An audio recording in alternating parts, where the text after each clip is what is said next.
Je viens de rebrancher le micro.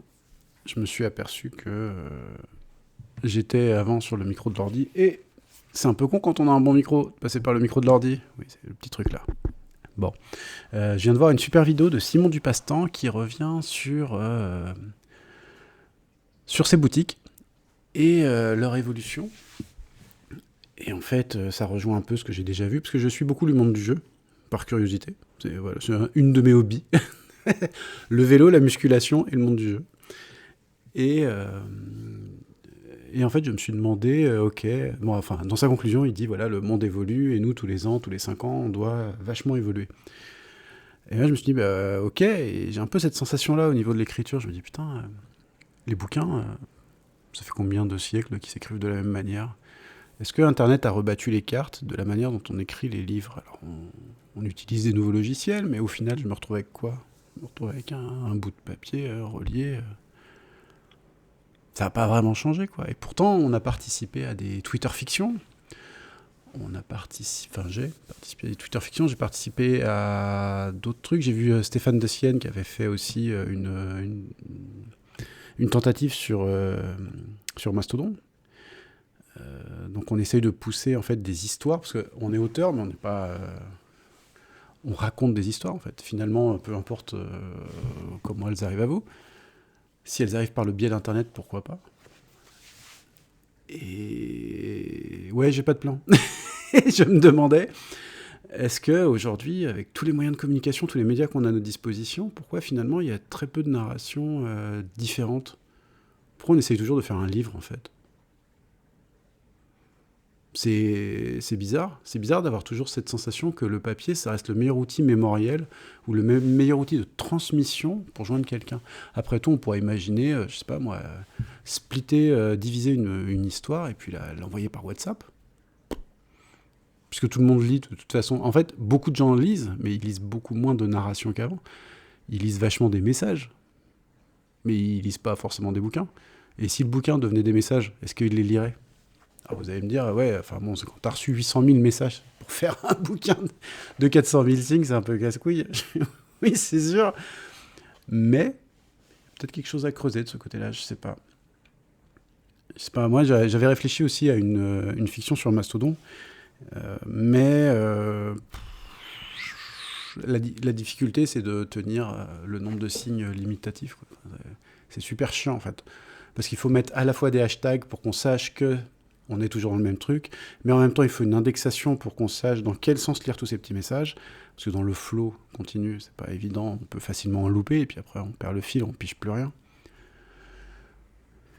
Et c'est là où on s'attendait à ce que le livre numérique vienne un peu rebattre les cartes, et finalement, il les a pas rebattu des masses. Il a amélioré l'accessibilité, ce qui est déjà vachement bien, mais il n'a pas changé fondamentalement le type de narration.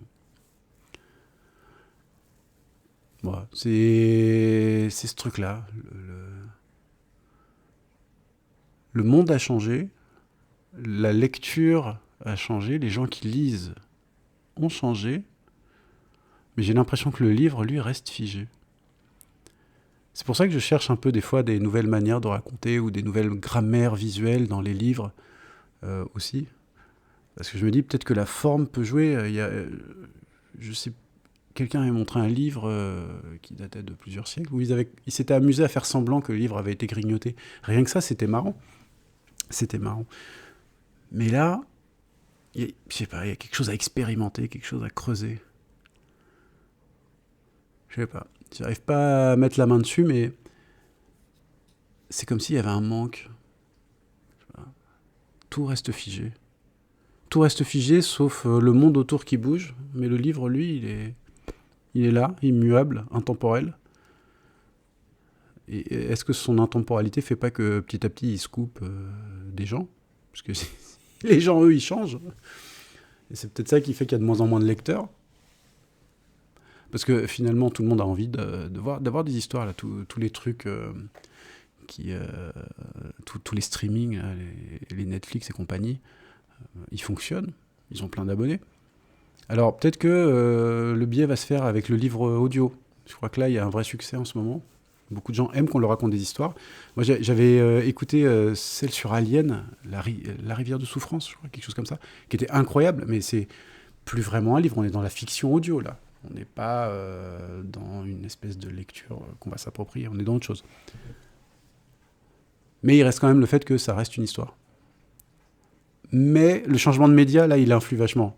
Pour avoir écrit les scénarios d'une web-série, quand un acteur prononce ce que vous avez écrit, en fait, ce que vous avez écrit est réinterprété par l'acteur, et du coup, ce que vous avez écrit est modifié par ce média qu'est le corps de l'autre. Je sais pas si je suis clair. En gros, quand vous passez de votre énoncé au papier, et du papier à l'énoncé de la personne qui va prononcer ce qui va être dit, ça fait quand même beaucoup de travail, beaucoup de process qui font qu'à la fin, vous n'avez pas forcément la même chose que ce que vous vouliez énoncer au début. Et c'est tordu. Je me rends compte que c'est tordu quand je dis comme ça.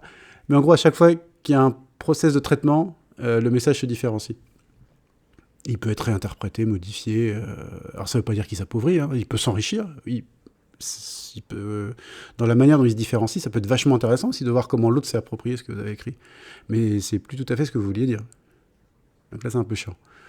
Mais moi, je parlais juste sur le fait que, finalement, le bouquin reste le bouquin. Et que quelque part, hein, ça me titille aussi. J'aimerais bien creuser des nouvelles formes de narration, mais j'ai pas le temps. Ou en tout cas, pour l'instant, je l'ai pas. J'ai trop de projets. Je dois finir un Space Up. Ouais, mais je dois finir un Space Up, c'est déjà pas mal. Et puis j'ai un projet de Fix Up. Peut-être que je vous explique c'est quoi Fix Up. Tout le monde sait pas, au fond de la classe. Bon, je reviendrai plus tard en reparler. Mais voilà, j'avais pas de plan et c'était juste une réaction à chaud par rapport à la vidéo de Simon Dupastan sur ces nouvelles boutiques, le fait que le monde change, que les boutiques s'adaptent et que nous, en tant qu'auteurs, j'ai pas l'impression qu'on s'adapte des masses au monde qui change. Après, peut-être que c'est que moi, hein. Peut-être que les autres vont dire « Mais pas du tout, Urian, c'est toi qui t'adaptes pas, t'es un vieux schnock. Nous, on a fait ci, on a fait ça, on est sur tous les réseaux sociaux. » Je suis « Ok, d'accord, moi j'écris, quoi. » J'écris sur Scrivener, oh, truc de ouf. Et puis après, je fais mes corrections sous Word, oh, incroyable. Et j'ai un bat en PDF. Et au final, je vends des bouquins papier. Ouais. Ouais. C'est bien, hein. Non, mais franchement, achetez-les. Mais je sais pas. Et vous, vous auriez pas envie qu'on vous raconte des histoires de manière un peu différente? Je sais pas. Bon, enfin, c'était tout. C'est une réaction à chaud. Allez, sur ça, j'arrête de délirer. Tchou!